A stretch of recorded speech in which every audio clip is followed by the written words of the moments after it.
all the road. So luckily we've managed to see him. I don't know what he's spotted now that he's up and moving again, but he gave us the run around a little bit, but at least we've found him fairly quickly. And if it wasn't for Senzo's eagle eyes that spotted him deep in the block, we wouldn't have actually seen him. Now it's interesting is he's turned now and he's going in a different direction, and the tracks that I found were coming straight to here. So I wonder if maybe, just maybe, there isn't a second male lion here somewhere that we've been tracking and he's come from a different direction, because it seems very odd that he's now going to go into another part or sort of go back the way he's just come, unless there's something that's motivating him to do so. The problem is we're right up against the boundary at the moment, so I don't know how long we're going to actually have a sighting of Tinyo. I think he's going to probably cross not too long from now, particularly if he heads the way he's heading. He's going to head up onto the cut line. But at least we managed to find him, which is awesome news. So well done, Senzo. Champion. If it was, like I say, it wasn't for Senzo, I don't know if we would have found them. I said to him that he must be here somewhere, because when we heard him roar, it was exactly this direction, and then the tracks just disappeared off the road, and then Senzo said, no, there he is over there. So it was a really good spot. He spotted him from far away. But Tinyo's looking fantastic. He's got a nice big full belly, obviously from that buffalo that we were talking about. And what has he seen here? He's coming and sniffing around, and there's actually a hole in the ground here. So just here is a hole. I wonder if there isn't maybe some warthogs that came running out of here, or something that went towards this area that caught his attention, and that's why he's come to this area to see what's going on. Or has he spotted something else? No, he's just sniffing around. What have you seen? Sky, you say you hope he roars. Well, so do I, Sky. We had him roaring just now, so he is still calling. So hopefully he will give us one more big roar, or at least a couple more big roars, because it's always the best sound in the whole world. And the sun is just coming up now over the eastern horizon, and it's the perfect time to let out one last big belting roar for us to enjoy. But he's scenting, definitely smelling something. I wonder if he hasn't smelt some females or something. You see he's now scent marking as well, so he's scraping those back feet, urinating, and that's to try and then open the soil up to allow that urine to penetrate, so that it stays for much longer, and it allows this male to leave a trace for a longer period of time. But you see he's now walking in exactly the direction that we've been following tracks. Like I say, I wouldn't be surprised if maybe he leads us to another male, which would be fantastic, although I see he's now lying down. Oh, my boy, why are you lying there? This is not the easiest of terrain to negotiate, but we shall try our very best. It's just one big solid aardvark burrow in this area at the moment, so I'm just trying to find a way to get closer towards where he is. Let's try and see if we can't just get over here, Senzo. There we go. Now that will be fine for now. We'll see what he does, but good, at least he's lying down, which is good. It means that he's starting to settle a little bit, and the direction that he's headed has actually taken him away from cheetah cut line a little bit, which is good news for us. But there's definitely something that caught his attention, because he was fairly relaxed, and all of a sudden he just stared in that direction, lifted his nose, started sniffing, and then walked straight up to where we are now. And now he's just watching northwards, and like I was saying to you, the tracks that we followed actually came from this side and was walking straight towards where he is now. And the last track I had is pretty much parallel with where we are now, so it'll be interesting to see if there is a second Birmingham boy here. But he is looking magnificent. His mane is getting very dark now. Ali, you're wanting to know how old Tinyo is. Ali, difficult to say, because they came from an area outside of the Sabi Sands. I know that we have a rough estimate that they're just over 6 years, approaching 7 years. So in terms of the individual Birminghams, I'm not 100% sure exactly what age they are. He looks a little bit scruffier than what he actually is. He's got lots of scarring on his face, and that's from fighting with not only his coalition members but with the Nkuhuma Pride as well. So I think he's about 7 years, I would say just under 7 years old. It would be my guess as to how old he is, which means that he is just entering his prime. Generally, male lions enter their prime at around 7, and then they really are at their best shape between 7 and 12 years old, and it starts to go downhill a little bit from there. So he's coming into that prime time of life.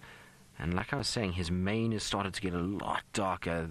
I haven't been seeing much of the Birmingham boys, and Tinyo, the first time I've seen him in a long time was at that buffalo carcass a few nights ago, and he really is filled out, and his mane has become much fuller and definitely a lot darker. It was interesting to see him with Nsuku and see how they kind of compared.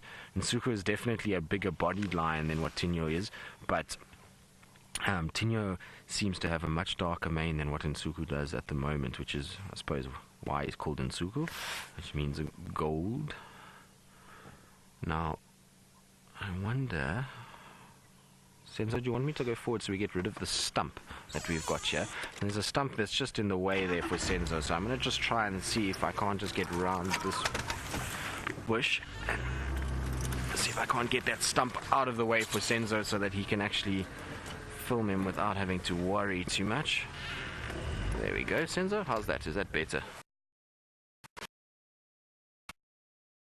Wasn't that fun? There's something about tracking male lions when they're roaring and there's footprints and you trying to keep up with them.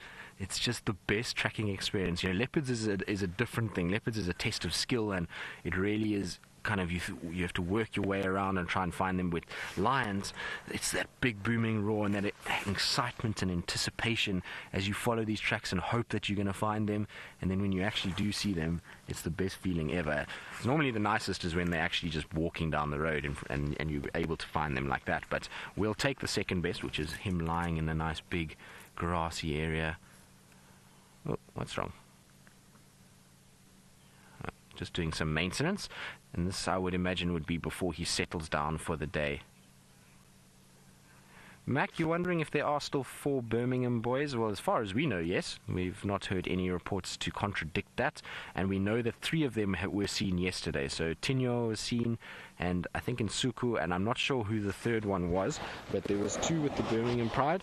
With the Pride, and 1 that was on its own. I don't know where the 4th one is. I know there's been some that have been hanging around in northern Mala Mala for a bit, so I'm not 100% sure where everybody is, but as far as I know, nothing says that there's any male lion that's been killed or died anywhere that the Birminghams roam, so there should still be 4 of them as far as we know.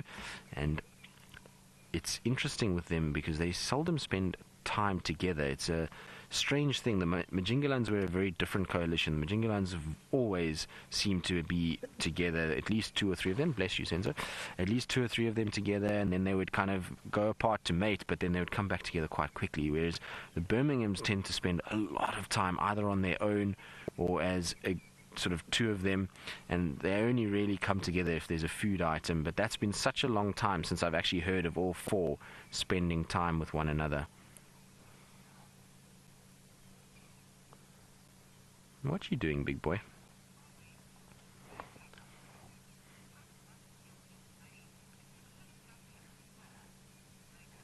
Makeup girl, you say you would love to feel his mane. It looks so fluffy and soft.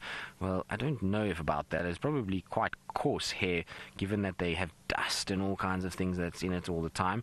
But it would not be an advisable situation to touch his mane. I think you'd... it would not end very well at all. But I have actually touched male lions' manes before, and it's when we did a bit of darting of lions to test them for TB, and the mane, like I say, is not as soft as it looks. It's a little bit more coarse feeling, and it's just because of all the dust and dirt and things that are around, and as much as they try and groom, they can't really groom behind their ears and around their throat area, so it does get a little bit on the more coarse side. It's like if somebody hasn't washed their hair for a while, that's the kind of feeling that it gets. So it's not as soft as it looks, unfortunately. But you can see the black tinging coming through on the tips there. And hopefully one day, once he reaches a little bit older, pretty much most of that mane should go black, and it will be a beautiful sight when you do.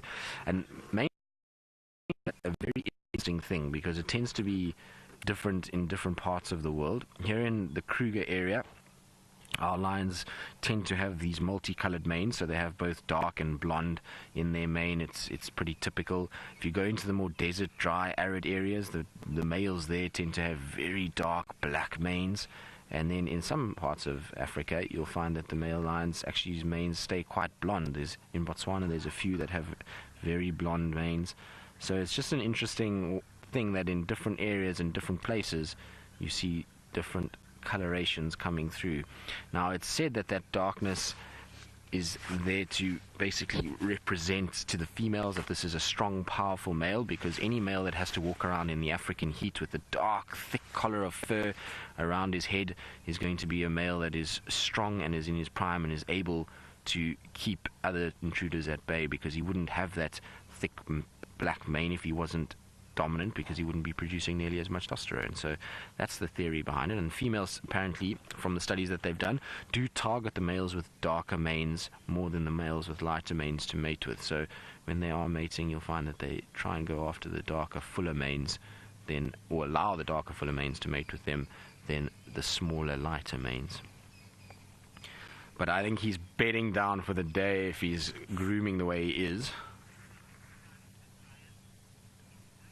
Esther, you're wondering if a zebra could outrun a lion. Yes, a zebra can outrun a lion. Zebras tend to be able to maintain their pace for a longer period than what a lion does, and that's why lions have to get so close. Now, Esther, I don't know if you've watched any of our footage from Kenya and the Masai Mara, you'll find that our lions have hunted zebra many, many times there, and they have actually failed quite often. And it's because they've got to get very close, and then they've got to launch that surprise attack and catch the zebras unaware. Because once the zebras get into full stride, then the lions very quickly battle to get anywhere near them and are unable to keep up the pace for long enough to get towards the zebra. So they tire much quicker than what the zebra do, but they run at a similar speed in terms of if you had to get their top speed. They do have a similar speed at about 70 kilometers an hour. So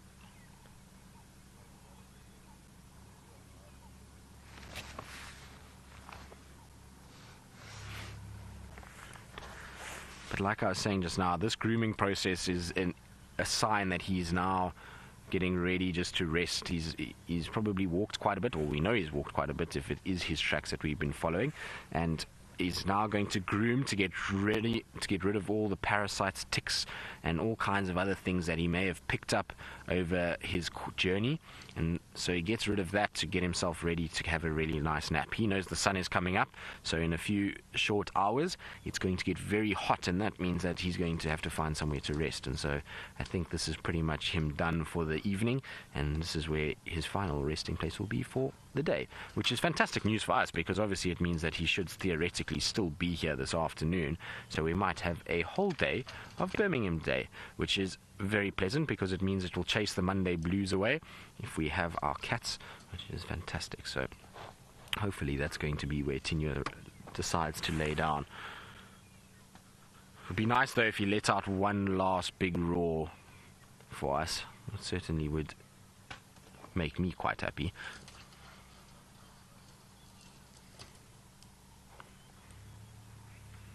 But look at those eyes.